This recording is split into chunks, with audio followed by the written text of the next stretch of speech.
अस्सलाम वालेकुम दोस्तों, जायका विद नूरीन में आपको खुश आमदीद। आज मैं आपको मज़ेदार पट्टा टिक्का बनाना सिखाऊंगी। इस रेसिपी को शुरू करने से पहले मेरे चैनल को सब्सक्राइब करना मत भूलिएगा और साथ ही बेल आइकन को प्रेस करना भी मत भूलिएगा ताकि आपको मेरी लेटेस्ट वीडियोस की अपडेट मिल सकें। वीडियो अच्छी लगे तो लाइक और शेयर भी कीजिएगा और कमेंट सेक्शन में अपनी राय का इजहार भी कीजिएगा ताकि आपकी राय के मुताबिक मैं अपनी रेसिपीज़ को और बेहतर बना सकूं। और एक ज़रूरी बात कि हर रेसिपी को शुरू करने से पहले अपने हाथों को साबुन से धोना मत भूलिएगा। चलें पट्टा टिक्का बनाना शुरू करते हैं।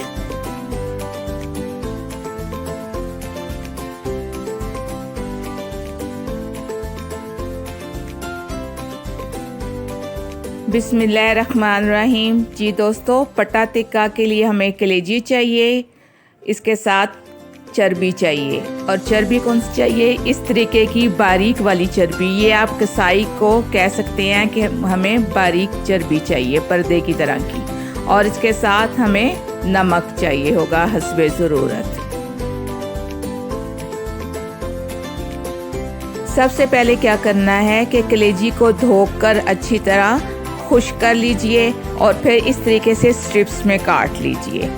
फिर सीखें लें और एक एक सीख पर एक एक कलेजी की स्ट्रिप्स आराम से लगा दीजिए।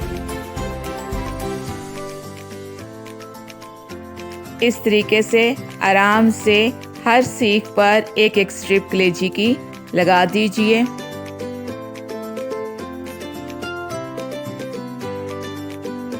कोशिश कीजिएगा कि एक सीख पर एक ही स्ट्रिप कलेजी की लगाएं। अब क्या करना है कि एक अंगीठी में कोयले डालकर दहका लीजिए और जिन सीखों पर हमने कलेजी लगाई है वो इस पर अब एक एक करके रख देंगे। इस कलेजी को हमने हाफ कुक करना है, मुकम्मल तौर पर कुक नहीं करना। जब तमाम कलेजी की सीखें रख लें तो फिर एक एक कलेजी की एक साइड पर नमक छिड़कते जाएं।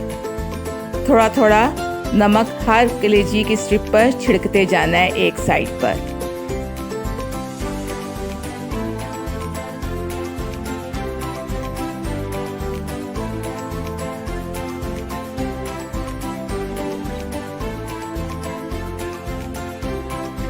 जब एक तरफ सीखों पर नमक लगा दें तो उन सीखों को पलट दें और पलटने के बाद दूसरी साइड पर भी हर सीख के ऊपर थोड़ा थोड़ा नमक छिड़क दीजिए।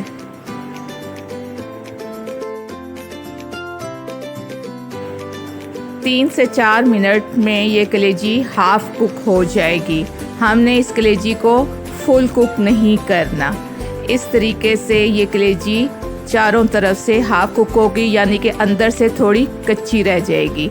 अब क्या करना है कि इन सीखों को हमने कोयलों से उतार लेना है और फिर आराम आराम से इन कलेजी की स्ट्रिप्स को सीखों से उतार लेना है।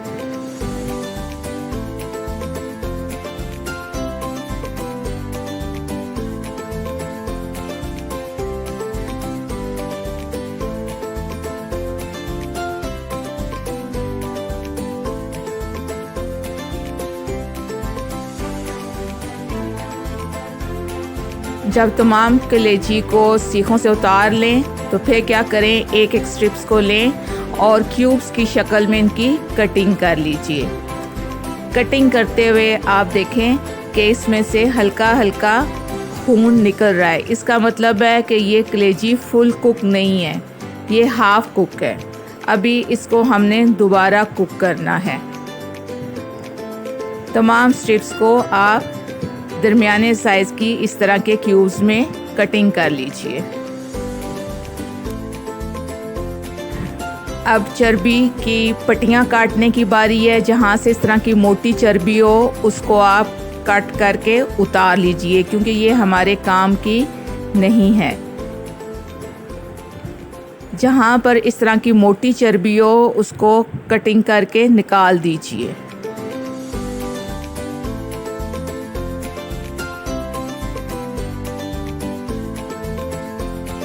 हमारे पास इस तरह साफ सी चर्बी का पर्दा होना चाहिए, इसमें कोई मोटी चर्बी नहीं होनी चाहिए। अब क्या करना है कि इसको आप इस शक्ल में रोल कर लीजिए ताकि हमें कटिंग में आसानी हो। जब रोल कर लें तो फिर किसी तेज़ छुरी की मदद से या कैंची की मदद से इस शक्ल में आपने स्ट्रिप्स छोटी छोटी काटते जाना है।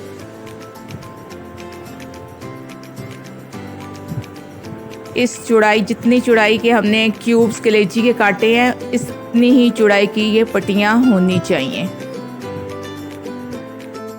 चर्बी की पट्टियाँ काटते वक्त इस बात को ध्यान में रखें कि साइज़ एक जैसा होना चाहिए, चौड़ाई का छोटा बड़ा नहीं होना चाहिए। और इसी तरह कलेजी के टुकड़े काटते हुए भी टुकड़े एक साइज़ के होने चाहिए, ना छोटे ना बड़े।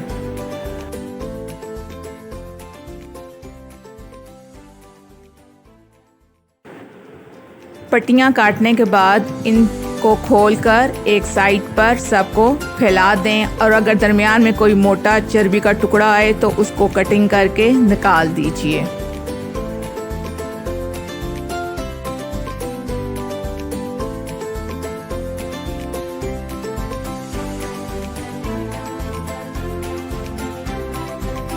चर्बी की पट्टियाँ कट चुकी हैं और कलेजी के भी टुकड़े कर लिए हैं। अब रैप करने की बारी है। करना क्या है कि एक एक पट्टी को उठाएं, इसके किनारे पर कलेजी का एक टुकड़ा रखें और आराम से रैप करें। आप इसको डबल रैप भी कर सकते हैं और सिंगल भी।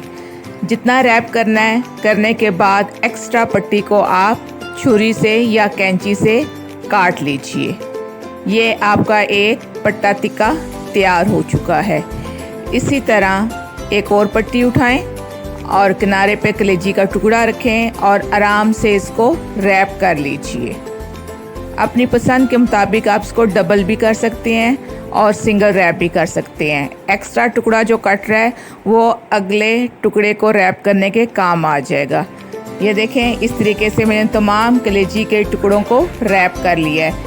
जिस साइड से एंड है उस साइड को आपने सीख पर लेना है। ये वाली जो एंड साइड है, ये देखें, इस तरीके से आपने सीख पर लगाना है ताकि ये चर्बी का टुकड़ा उतरे नहीं। इसी तरीके से तमाम कलेजी के टुकड़ों को सीख पर चढ़ा लें। पट्टा टिक्का चढ़ाते हुए ध्यान में रखिएगा कि एक जैसे होने चाहिए, उल्टे सीधे आपने टिक्के नहीं चढ़ाने। इनकी साइड एक जैसी होनी चाहिए जैसे आपको नज़र आ रही है।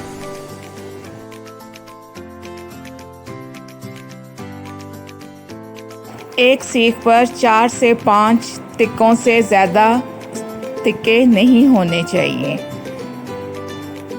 इस तरीके से तमाम सीखों को तैयार कर लीजिए। कोयलों को धका लें और इन सीखों को इस पर रख दें। हल्की कोयले होने चाहिए, तेज़ ओले नहीं चाहिए। और कलेजी की तरह दोनों साइड्स पर नमक हर सीख पर थोड़ा थोड़ा छिड़क दें। पहले एक साइड पे लगाएं, फिर इनको सीखों को पलटाएं और फिर दूसरी साइड पर भी नमक छिड़क दीजिए।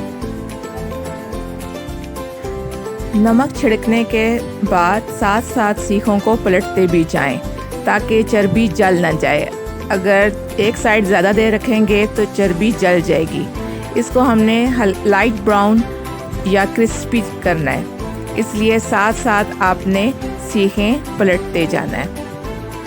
2 से 3 मिनट में ये सीखें बन जाएंगी। जी दोस्तों, हमारे पट्टा टिक्के तैयार हो चुके हैं। ज़बरदस्त बने हैं। जितना ये देखने में खूबसूरत नज़र आ रहे हैं और क्रिस्पी नज़र आ रहे हैं, खाने में इससे भी ज़्यादा मज़ेदार हैं। याद रखिएगा कि आपने गरम गरम सीखों से उतार के इन टिक्कों को खाना है। अगर ये ठंडे हो जाएं तो मज़ा नहीं आएगा। मुझे उम्मीद है कि आप पट्टा टिक्का घर में ज़रूर तैयार करेंगे और इंशाल्लाह घर के तमाम अफराद इनको शौक़ से खाएंगे। मुझे अपनी दुआओं में ज़रूर याद रखिएगा और अपना भी ख्याल रखिएगा। अल्लाह ताला आप सबको अपने हिफ्ज़ व अमान में रखे। आमीन।